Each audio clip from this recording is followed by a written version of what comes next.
بسم اللہ الرحمن الرحیم. باب الربا. ربا یعنی سود، بیاج، انٹرسٹ کا بیان.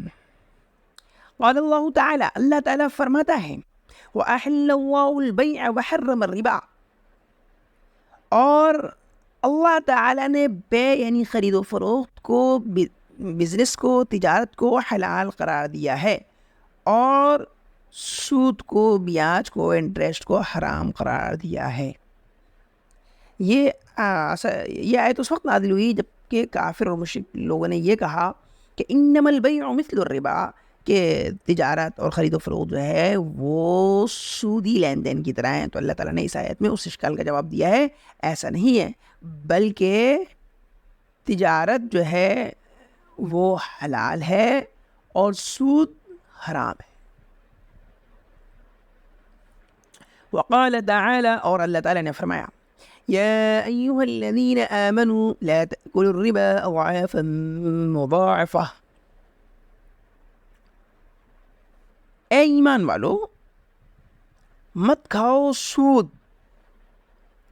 جسے تم سود تر سود کر کے کئی گنا بڑھا دیتے ہو. یعنی بعض دفعہ کیا ہوتا ہے، اس آیت کے اندر یہ چیز بیان کی گئی ہے کہ بعض دفعہ ایسا ہوتا ہے جو انسان سودی قرض لیتا ہے تو وہ ادا نہ کرنے کی وجہ سے اس پر جو ہے جو سود بڑھتا ہے، سود پر بھی سود لگتا ہے، یعنی بیاج کی بیاج لگنا.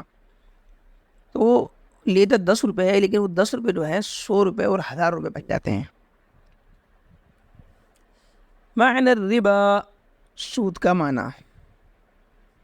الربا فی اللغت الزیادت من ربا المال یربو اذا ساد. لغت میں ربا کہتے ہیں زیادتی کو، جیسے عرب میں بولتے ہیں ربا المال یربو، اس وقت جب کہ مال زیادہ ہو جاتا ہے.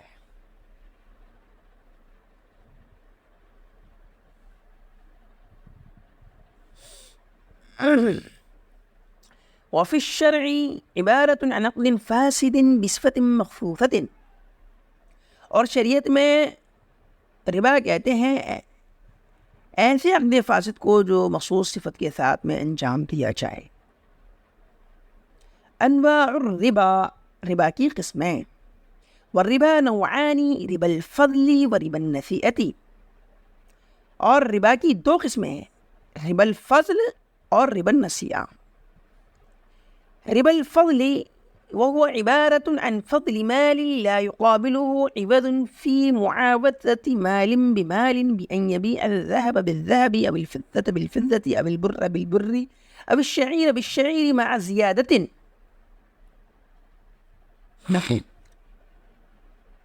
ربا الفضل کا مطلب یہ ہے کہ مال میں اس طرح زیادتی ہونا کہ مال کے بدلے، مال کے معاوضے میں کوئی عوض اس کے مقابلے میں نہ ہو. اس طور پر کہ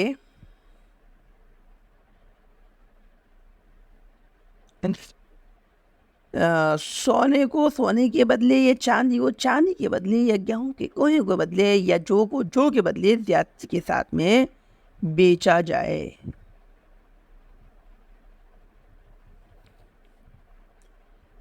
وكذلك إذا باع موزونا بموزون من جنسه أو مكيلا بمكيل من جنسه مع زيادة فما زاد فهو ربا الفضل المحرم. اس عبارت میں پہلے 2 لفظوں کو سمجھ لیں. ایک تو موزون، یہ کیا ہوتا ہے؟ یار موزوناً بموزن، تو موزون کا مطلب ہوتا ہے موزونی چیز. موزونی اس چیز کو کہتے ہیں جو کہ تول کر بیچی جاتی ہے. تو جو بھی چیز تول کر بیچی جاتی ہے اس کو جو ہے موزون بولتے ہیں، اور اردو میں اس کا ترجمہ ہم کریں گے موزونی. تو ہم جہاں بھی موزونی بولیں گے اس کا مطلب ہوگا تول کر بیچی جانے والی چیز. اور دوسرا لفظ میں آیا ہے مکیلن. مکیلن کا ترجمہ اردو کے اندر کرتے ہیں مکیلی، اور مکیلی کا مطلب ہوتا ہے وہ چیزیں جو کہ ناپ کر بیچی جانے والی چیزیں ہوتی ہیں. تو ہم پوری کتاب میں کہیں بھی اگر مکیلی بولیں گے تو اس کا مطلب ہوگا تول کر ناپ کر بیچی جانے والی چیز. اب ترجمہ دیکھیں. اور اسی طرح جب موزونی چیز کو موزونی چیز کے بدلے اسی کی جنس سے بیچا جائے، یا مکیلی چیز کو مکیلی چیز کے ذریعے اسی کی جنس کے ساتھ بیچا جائے اور کمی زیادتی کے ساتھ بیچا جائے، تو جتنی بھی زیادتی ہوگی وہ ربا الفضل کہلائے گی اور وہ حرام ہوگی۔ مطلب اس عبارت کا یہ ہے کہ دو چیزیں سامنے ہیں اور وہ دونوں چیزیں ایک ہی جنس ایک ہی برانڈ کی ہیں اور دونوں تول کر بیچے جانے والی چیزیں ہیں، تو ان کا آپس میں اگر تبادلہ کیا جائے تو دونوں چیزیں برابر سرابر ہونی چاہیے۔ ایسا نہیں ہونا چاہیے کہ ایک طرف کم ہو ایک طرف زیادہ ہو، کہ ایک طرف 1 کلو ہو اور ایک طرف 1.5 کلو ہو۔ یا اسی طریقے سے اگر ناپ کر بیچی جانے والی چیز ہے، یعنی کہ دو چیزوں کا تبادلہ کیا جائے، دونوں چیزیں ناپ کر بیچی جانے والی ہیں اور ایک ہی برانڈ کی ہیں، ایک ہی جنس کی ہیں، تو پھر اس میں بھی کمی زیادتی نہیں ہونی چاہیے، برابر سرابر ہونا چاہیے۔ کمی زیادتی ہوگی تو وہ جائز نہیں ہوگی۔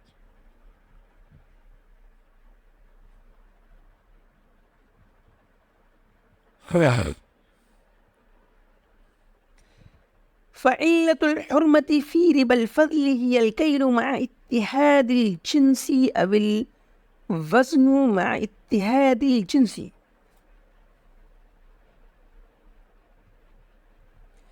اب اس عبارت میں ایک اصول بیان کر رہے ہیں، اور یہ اصول ہے کہ ربا الفضل میں حرام ہونے کی علت جنس کے ایک ہونے کے ساتھ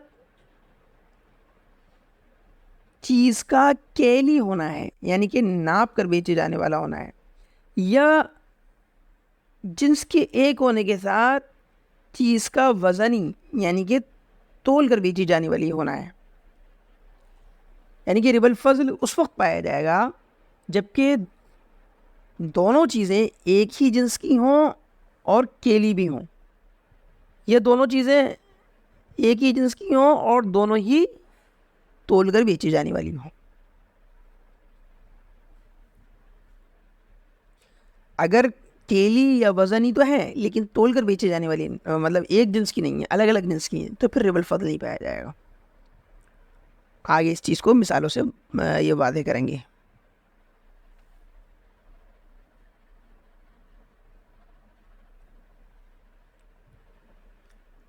فإن باع المكيل بمثله أو الموزون بمثله مثلا بمثل جاز البيع، وإن تفاضل لم يجز وكان الفضل هو الربا المحرم۔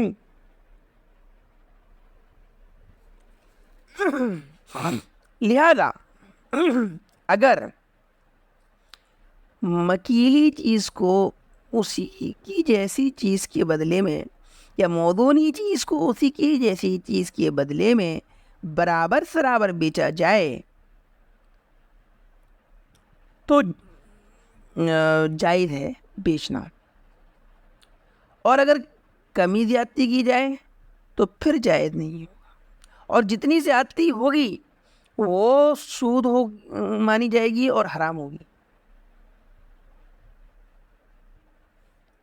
ويجب التساوي وإن كان أحد العوضين جيدا والآخر رديئا،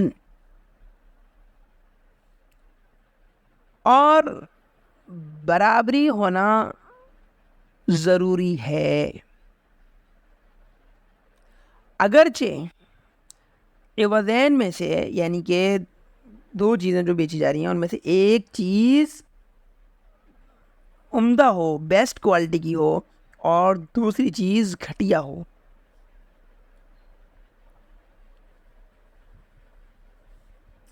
اما النسأ فهو لغة التأثیر، تو ابھی تو انہوں نے ربا الفضل کے بارے میں بتایا، اب ربا کی دوسری قسم بتا رہے ہیں ربا النسیہ۔ تو نسا کے بارے میں بتا رہے ہیں کہ نسا جو ہے وہ لغت میں تاخیر کرنے کو کہتے ہیں، وفی الشرعی، اور شریعت میں نسا کہتے ہیں هو فضل الحلول على الأجل وفضل العين على التين في المكيلين والموزونين عند اختلاف الجنس، وفي غير الموزونين وغير المكيلين عند اتحاد الجنس۔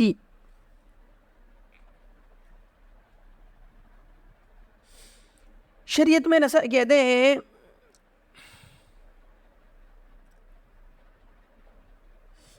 یعنی کہ مدت پر یعنی کہ تاخیر پر فوری ادائیگی کی زیادتی، یا جنس کے ایک مختلف ہونے کی صورت میں دو مکیلی یا موضوعی چیزوں میں، اور اسی طرح جنس کے ایک ہونے کی صورت میں دو غیر موضوعی اور دو غیر مکیلی چیزوں میں دین پر عین کی زیادتی۔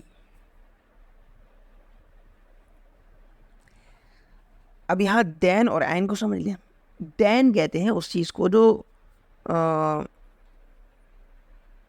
انسان کے ذمے میں واجب ہوتی ہے اور وہ فکس نہیں ہوتی، جیسے کہ روپیے پیسے ہوتے ہیں، کسی نے ہم سے 100 روپے لیے، یا پھر کوئی ہم سے کوئی چیز لیتا ہے اور ہم کہتے ہیں یہ 100 روپے کی ہے، تو وہ 100 روپے جو ہیں وہ کوئی فکس نہیں ہوتے ہیں کہ اسے کون سا نوٹ دینا ہے، 100 کا کھلے دینے بندے دینے، بس 100 روپے اس کے ذمے میں، وہ کوئی سی بھی دے سکتا ہے، اور جو وہ دے گا وہ لینا ضروری ہوگا۔ اور قرض میں ایسے ہی ہوتا ہے، قرض میں انسان جو پیسہ لیتا ہے وہی واپس نہیں کرتا ہے، بلکہ اتنی مقدار میں دوسرے ہی واپس کرتا ہے، وہ تو خرچ کر دیتا ہے انسان۔ اور عین کہتے ہیں ایسی چیز کو جو کہ فکس ہوتی ہے، جیسے ہم کوئی چیز خریدنے جائیں دکان پر، تو کوئی بھی سامان ہم خریدیں گے تو ہم جس سامان پہ ہاتھ رکھ دیں گے وہ ہمارے لیے فکس ہو جائے گا اور وہی اس کو دینا ہوگا، تو اسے بولتے ہیں عین۔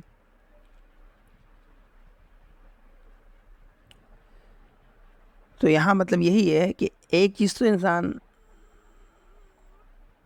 فکس کر کے لے رہا ہے اور ایک چیز کو جو ہے ذمے میں یعنی کہ قرض کر رہا ہے، تو یہ چیزیں جو ہے جائز نہیں ہیں اس صورت میں، جبکہ جنس مختلف ہونے کی صورت میں دونوں چیزیں مکیلی یا موزونی ہوں، یا جنس ایک ہونے کی صورت میں دونوں چیزیں غیر موزونی یا غیر مکیلی ہوں۔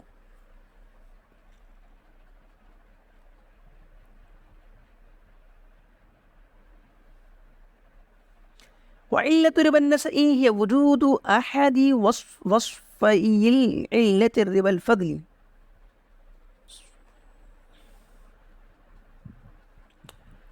ربا النساء میں حرام ہونے کی علت جو ہے وہ ربا الفضل کی علت کے دو وصفوں میں سے ایک وصف کا پایا جانا ہے، یعنی ربا الفضل میں جو حرام ہونے کی علت تھی، حرام ہونے کی علت کے جو دو وصف تھے ان میں سے کسی ایک وصف کا ربا النساء میں پایا جانا جو ہے اس کو حرام کر دیتا ہے۔ تو وہ دو وصف کیا تھے؟ ایک تو تھا چیز کا قدری ہونا یعنی مکیلی یا موضوعی ہونا، اور دوسرا تھا جنس کا ایک ہونا۔ فإن باع الذهب بالذهب مثلا بمثل وقبض على أحد العوضين وأجل العوض الآخر فهو ربا النسأ وهو حرام كربا الفضل۔ لہذا اگر سونے کو سونے کے بدلے برابر سرابر بیچا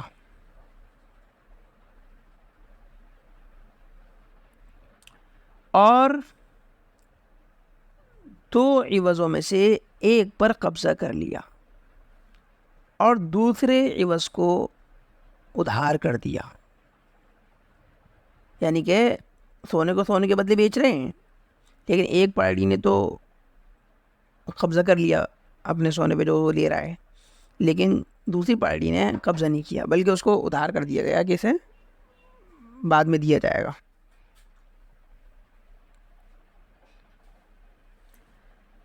فَهُوَ رِبَا النَّسَإِ، تو وہ ربا النساء کہلائے گا اور وہ حرام ہے ربا الفضل کی طرح۔ وكذلك إذا باع الذهب بالفضة متفاضلا جاز التفاضل ولم يجز النسأ۔ اور اسی طرح جب سونے کو چاندی کے بدلے کمی زیادتی کے ساتھ بیچے تو یہاں کمی زیادتی تو جائز ہے لیکن ادھار جائز نہیں ہے۔ کمی زیادتی اس لیے جائز ہے کیونکہ یہاں جنس ایک نہیں ہے، جنس بدل گئی، ایک طرف سونا ہے دوسری طرف چاندی ہے، لیکن چونکہ دونوں چیزیں قدری ہیں، دونوں چیزیں تول کر بیچی جانے والی ہیں، اس لیے اس میں ادھار جائز نہیں ہے۔ وجملة القول أن الحالات أربع، اور خلاصہ یہ کلام یہ ہے کہ حالتیں 4 طرح کی ہو سکتی ہیں.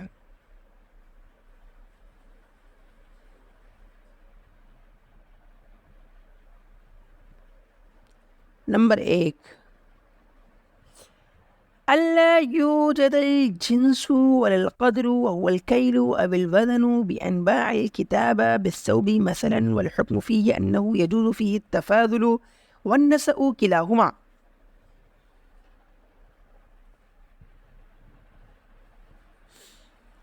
یہ کہ پہلی حالت یہ ہے کہ نہ ہی جنس اور نہ ہی قدر پائی جائے. قدر کا مطلب ہے چیز کا ناپ کر بیچی جانے والی ہونا یا تول کر بیچی جانے والی ہونا، یعنی کیلی یا وزنی ہونا. مثلا کتاب کو کپڑے کے بدلے بیچے، تو یہاں حکم یہ ہے کہ یہاں پر کمی زیادتی اور ادھار کرنا دونوں چیزیں جائز ہیں. یعنی کمی زیادتی کے ساتھ بھی بیچ سکتے ہیں کہ کپڑا ایک ہو کتابیں 2 ہوں، اور اسی طریقے سے کتاب نقد ہو کپڑا ادھار ہو، دونوں چیزیں جائز اس کے اندر ہیں. نمبر 2، أن يوجد الجنس والقدر كلاهما بأنواع الذهب بالذهب أو البر بالبر مثلا، والحكم فيه أنه يحرم فيه التفاضل والنسأ كلاهما.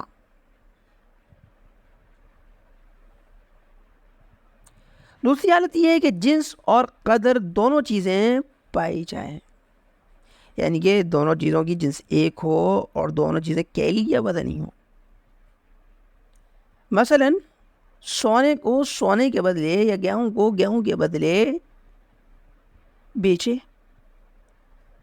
تو اس صورت میں حکم یہ ہے کہ یہاں کمی زیادتی اور ادھار کرنا دونوں ہی چیزیں حرام ہیں. یعنی اس میں جو ہے کہتے ہیں کمی زیادتی بھی نہیں کر سکتے ہیں اور نہ ہی ان میں سے کسی چیز کو ادھار کر سکتے ہیں.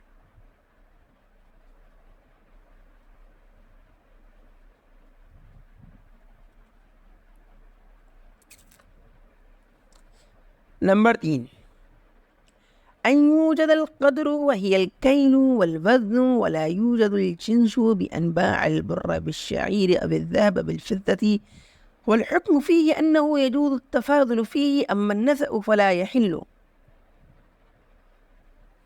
تیسری حالت یہ ہے کہ قدر یعنی کہ چیز کا کیلی یا وزنی ہونا، ناپ کر یا تول کر بیچی جانے والی ہونا پایا جائے، لیکن جنس نہ پائی جائے. یعنی جنس الگ الگ، دونوں چیزیں تول کر بیچی جانے والی ہوں یا دونوں چیزیں ناپ کر بیچی جانے والی ہوں، لیکن جنس دونوں کی الگ الگ. مثلا گیہوں کو جو کے بدلے یا سونے کو چاندی کے بدلے بیچا جائے، تو اس صورت میں حکم یہ ہے کہ یہاں کمی زیادتی تو جائز ہے، اس لیے کہ دونوں کی جنس الگ الگ ہے، لیکن ادھار جائز نہیں ہے. کیوں؟ کیونکہ دونوں چیزیں قدری ہیں، یعنی کہ دونوں کیلی یا وزنی ہیں، اس لیے اس میں ادھار جائز نہیں ہے. نمبر 4، چوتھی حالت، أن يوجد الجنس ولا يوجد القدر بأن باع ثوبا بثوب من جنسه أو أقلاما بأقلام من جنسها، والحكم فيه أنه يجوز التفاضل ولا يحل النسأ. چوتھی حالت یہ ہے کہ جنس تو پائی جائے، یعنی دونوں چیزیں ایک ہی جنس ایک ہی برانڈ کی ہوں، لیکن قدر نہ پائی جائے، یعنی دونوں چیزیں تول کر یا ناپ کر بیچی جانے والی نہ ہوں. مثلا کپڑے کو کپڑے کے بدلے اسی کی جنس سے، یا قلم کو قلم کے بدلے اسی کی برانڈ سے اسی کی جنس سے بیچے، یعنی کہ دونوں کپڑے یا دونوں قلم ایک ہی برانڈ کے ہوں. تو اس صورت میں حکم یہ ہے کہ یہاں کمی زیادتی تو جائز ہے، اس لیے کہ یہ دونوں چیزیں نہ ناپ کی بیچی جاتی ہیں نہ ہی تول کر، لیکن یہاں ادھار جائز نہیں ہے.